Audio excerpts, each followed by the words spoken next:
Хочу сам на машине выпрямить вмятину. Стоит ли это делать?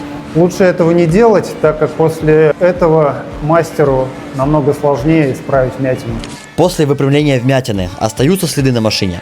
Как правило, стараемся сделать все в идеал, но иногда бывают моменты, которые обычному человеку могут быть и незаметны. Их может разглядеть только профессионал. А сколько времени занимает выпрямление вмятины?